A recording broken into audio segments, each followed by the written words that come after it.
We have an unusual video here today on That Park Place. We're not going to do the usual, I would say, optimistic, futuristic music. That's kind of that 80s futuristic style. That's kind of an Epcot-y tune that we usually use here because we're talking about some serious news today. If you don't know who I am Jonas J. Campbell. I'm an investigative reporter from That Park Place. And with me is Culture Casino. Culture, you got a nice cup of tea there. I do. You doing all right? Yeah, no, I feel like, this is a sober subject, so I needed an adult beverage. Well, not, an adult. I needed a nice, comfortable beverage. There we go. Yes. I think I'm going to go get myself a cup of tea after we talk about this subject because it's a somber one. Disney studio Pixar poised to cut jobs, number undecided, according to a source. This is from Reuters. I think it originally appeared in TechCrunch. Walt Disney's Pixar Animation Studios is set to cut jobs as the studio has completed production on some shows and now has more staff than it needs, a source familiar with the situation told Reuters on Thursday. TechCrunch reported earlier that Pixar was set to undergo layoffs as high as 20% this year, with the studio's team of 1,300 people reduced to under 1,000 in the coming months. Ouch. That is a lot of people, and that is not a small amount to be laid off. I mean, if it were 10% and 130 people, then that would be a lot, but most companies can stand to lose 10% and continue functioning. I'd say that's closer to 30% of the company than 20%. Yeah, their math is iffy, but yeah. And look, I mean, this has been happening. I've been talking about it for a while now. I was talking about it all the way back at the beginning of 2023 that we were going to start to see companies, to use terms that Jonas loves, right size or bring the company down to numbers that, aren't over bloated. A lot of these different studios are definitely over bloated in Disney. There are a lot of people employed in positions that really are redundant. And while, does reduce the workload across, the various sectors, it certainly doesn't, or departments, I guess. It certainly doesn't add to the overall performance. Yeah. Let's continue with the story. And then I don't think there are a lot of additional details, but let's get them out of the way and then continue the talk because there's a couple of projects that I would like to get your comment on. The source disputed that number, as in the 20% or bringing people under 1,000. And Pixar has yet to determine how many employees would lose their jobs and that layoffs were not imminent. The person did not provide an estimate of how many job cuts the studio expected, but said they would not impact Pixar's theatrical output. At this point, I believe you because there's only one Pixar film coming out, and it's coming out in just a few months. And then Elio has been pushed back to, I believe, next year. Even after it had a trailer make it into theaters, they decided to push that movie back. So there's also another production called Win or Lose that was going to be a Disney Plus production. I think there was some murmuring that TV show might have been converted into a theatrical release, which would be the only place at which it could make money at this point, as Disney Plus's streaming numbers are not enough to make a profit for the company, and they aren't expected to make a profit for the company for some time. Culture, do you have any comment before we continue? Just that they were going to try to make money with Pixar. That's surprising. Pixar's Emeryville studio in California had hired staff to complete streaming series, and as those shows complete production, it has more staff than it needs, the source added. Disney did not immediately respond to Reuters' request for comment, so they know this story is out there. Disney CEO Bob Iger, who was brought back in 2022 to turn the company around, has signaled the company will reduce streaming content it makes itself in a bid to keep a lid on costs and will license shows and movies from third parties. In June of last year, Pixar eliminated 75 positions, including those of 2 executives behind the box office disappointment, Lightyear. I'm going to stop there, but I don't think that they were fair to Angus MacLane by putting Lightyear on his shoulders. Right. Pixar is famous for cinematic franchises, including Toy Story, The Incredibles, Finding Nemo. Opening of its movie Elemental last year was slow. We finally have an admission of that. But the romantic comedy where the four classical elements, fire, water, earth, and air, coexist, went on to bring in nearly 500 million in worldwide ticket sales. Disney acquired Pixar in 2006 to revitalize its struggling Disney animation. There's a loaded statement right there. As we often like to bring up on this channel, that was a talent acquisition in order to obtain John Lasseter, and Pixar was a secondary item. Not saying that Pixar's work was secondary, but they really needed John Lasseter in order to make that sale make sense. And there was no way they were going to get him without buying Pixar and having Steve Jobs' permission. It was also an acquisition of Ed Catmull as well, and their talents are no longer at the company because of one because of retirement, and in the case of Ed Catmull, or moving on, we don't know exactly, and the other being John Lasseter, who was of course unceremoniously let go from the company, or a mutual agreement that he should no longer be at the company right after the release of Coco. So the question that I have here is, what does this mean for Pixar in its relationship to the rest of the company? Does this mean that Pixar will be merged into Disney Animation? Because right now, if Disney has two animation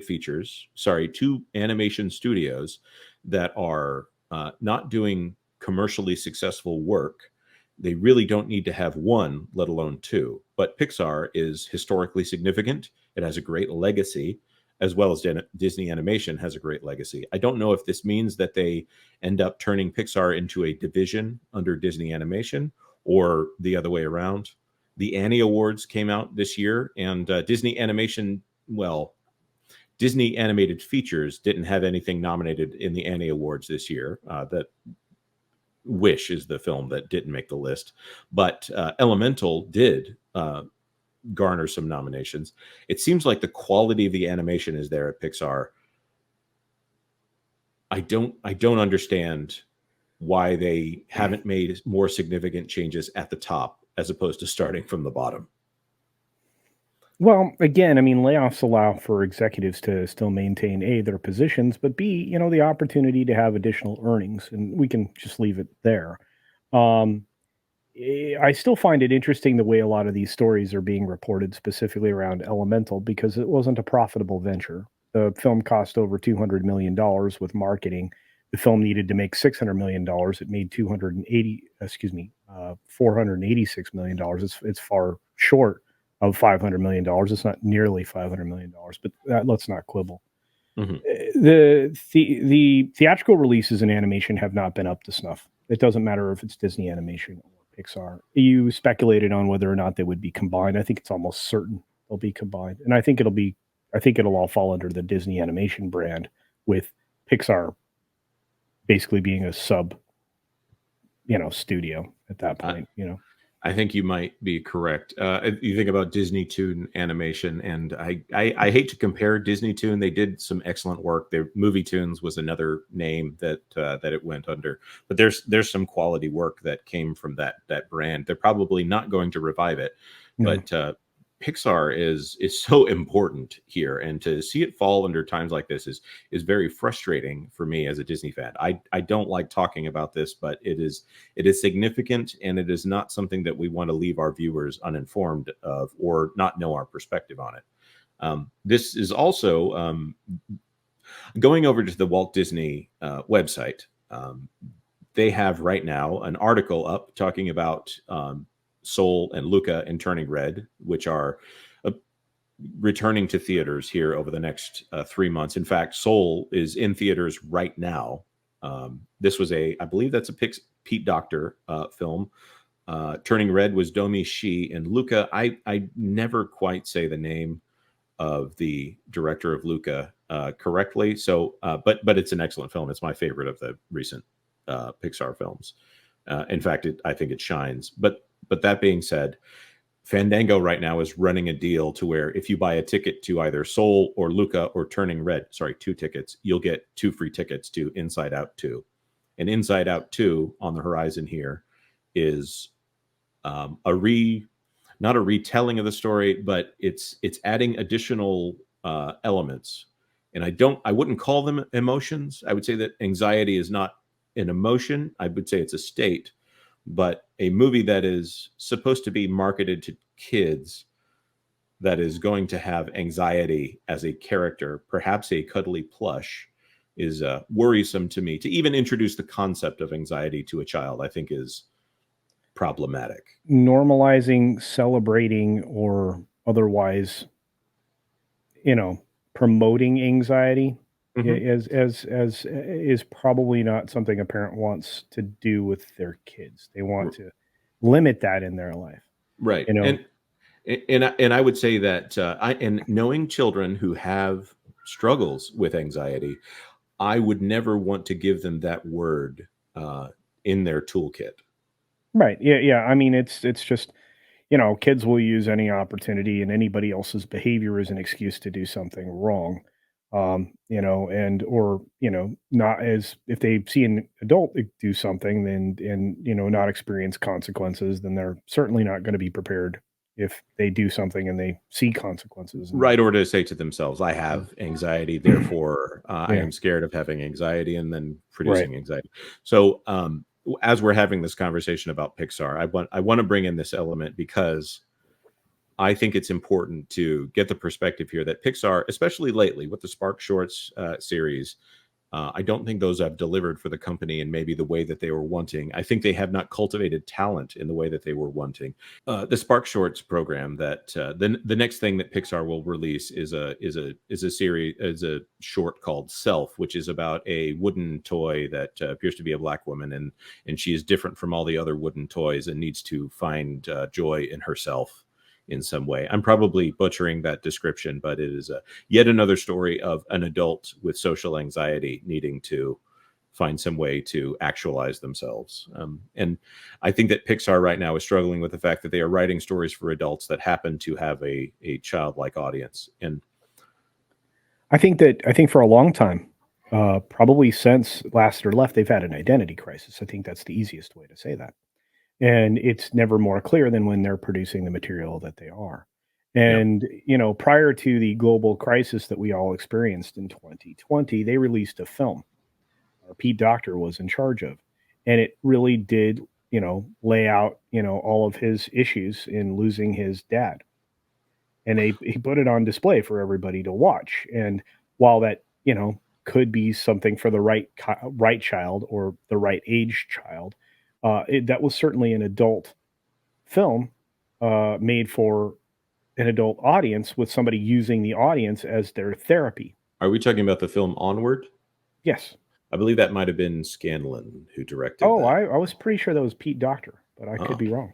um, It's but possible. but either way, that film did kind of fail to land, and it came at a time when Disney was losing that surefire ticket to getting people into theaters. No matter who directed it, at that point, it would have been under Pete Docter's Yeah, it's under stewardship, his guidance, sure, but yeah, and again, I could be wrong. and under the story group, which sorry, the Brain Trust over there at Pixar. I just want to go back and confirm. It's Dan Scanlon, who is, of Scanlon, course, you're right. Yeah, and you were correct on Soul. That was so. yeah, yeah. Sorry Um, about that. no, that's okay. We do these things, and it's a work. It's part of the territory when you talk all the time. Of course, I'm sure I've said something of similar closeness, but Oh, it's fine. but Again, I don't mind being wrong, and I don't mind being corrected, and it's better when I am corrected. So no exactly. worries. Yeah. So I just want to wrap this up here and emphasize that we take no joy in people losing their No. jobs. I hope that they find success in another aspect of their life. Cancellation is not something that we are going after, but I do hope that as Disney is doing this, that they think about the kinds of films they have been making and the kinds of people they have been hiring to make those films, and think about whether they need to continue down that path or whether they need to unleash the people who were at one time making excellent content for their company. Well, and then unfortunately that's been a minute, but I have to ask you, Jonas, before we end, Yes, because I please. never I never get to ask you questions. Um, Where do you think Disney Animation's going to go? Do you think that Pixar is the only studio that's going to experience downsizing? Do you think that Walt Disney Animation will as well? Do I you, think they have to. They don't. They don't. They have yet to announce what their 2024 item is, which to me says that they're not going to be releasing anything this year. I hate to say that I think under Jennifer Lee they have struggled in a similar way that most of the films that they have done have struggled to tell a story that has commonality and instead has commonality with the viewers, and to where a small child and an adult, but emphasis on a small child experiencing it. I think that they have instead gone for issues of social anxiety. I mean, I've talked about this on the channel before, how, again, they seem to be going for films that are trying to say something to adults, whether or not they realize that they're supposed to be marketing for children. They're making the children secondary. And I right. think that Jennifer Lee probably is not the person to shepherd that studio if you are wanting to return to Disney greatness. Do you find it disturbing? Sorry, I'm going to ask one more. Nope, go ahead. Do you find it disturbing that Disney seems to be incapable of producing a four quadrant film? Yes, of course I do.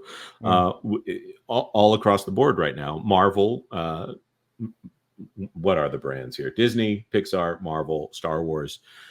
They have lost that attachment to a majority of their audience. And unfortunately, I think they've forgotten that traditional values in white men white people and men are part of the four quadrants. And instead, as we've seen the marketing of a lot of films, they go for diversity as the marketing point, as instead of marketing the story, instead of the diversity. Now, there is nothing wrong with diversity, and there have been excellent stories that have have shown diversity in the past. You look at Aristocats, I which is know. problematic from today's viewpoint, but when you think about the fact that at the time, when Walt Disney passed on, actually, I think by the time Aristocats came out. When it was released, yeah, before it Yeah, was released, yeah. yeah, but you have a French family that's saved by Americans, but at the same time, they end up going to a jazz band, which is a multi-ethnic jazz band. Now, the depiction of those individual ethnicities in there is problematic. It's in a gag way that would have been more of the time, but at the same time, it is all people that maybe a stuffy old aristocrat might have a problem accepting help from what is viewed as lesser people, but those lesser, quote unquote, lesser people are the ones that help them out in the end. So there's always been a message of diversity and accepting the outside of society in Disney films. So I'm not saying that diversity itself is the problem here. I think the focus on diversity and the focus on victim mentality has caused a problem at the Walt Disney Studios that is unsolvable. Also, the fact that yet again they have let Alan Horn leave.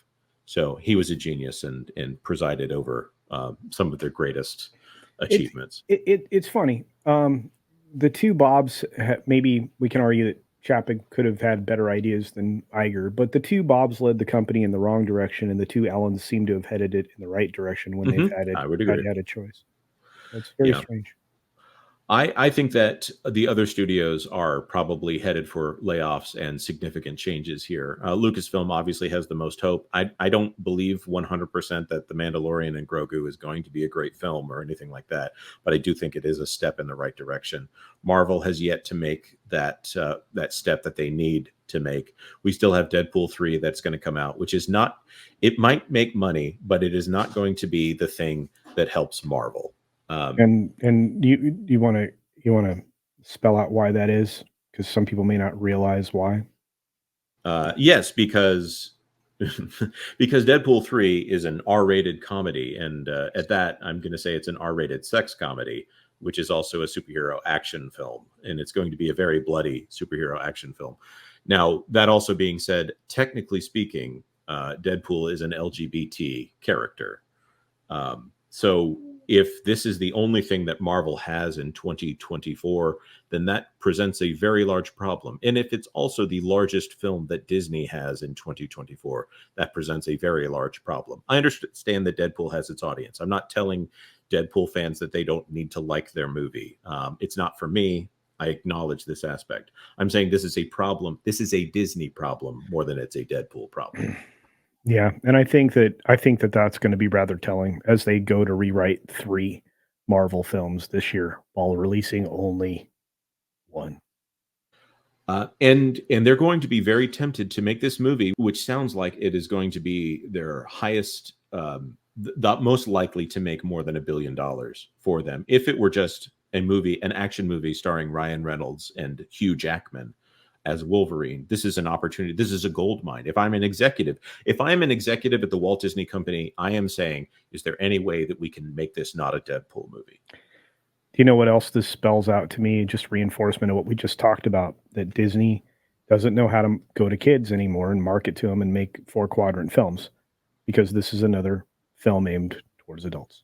Yes, and I'll say that right now, the live action Mufasa Lion King prequel, I see a very large problem there. I think, I do like Jon Favreau a lot, but I think that his Lion King movie made $1 billion under much more favorable circumstances. Yeah. So they know they have a problem this year, and as I understand it, Disney is aware that they have a Deadpool problem this year. If I have your attention, Disney, if you're listening to me right now, call Gendy, or is it Gendy Tartakovsky, that is over at Sony Pictures Animation. Ask him to do a Three Little Pigs feature-length animated picture in the style, that Popeye thing that he didn't get to make over there at Sony. Do something fun, do something silly, do something that reminds people of the classics of animation, and just have fun in a movie for once, instead of going to everybody's social anxiety. Have a uniting plot line at the end, and don't worry about anybody being the dregs of society or trying to shame anybody. Just make a good, fun movie and see what happens. And maybe you'll be able to keep a bigger chunk of your employees. Whew. I think we'd all like to see that. Yeah. Maybe call some of the people that were driven away because of employee mandates over the last few years as well. All right. Maybe some of the training that they've been offering. Yes. Okay, so I think that's probably a good place to wrap up. I'm sorry for the downer first thing in the morning here. Thank you so much, everyone, for tuning in here to That Park Place.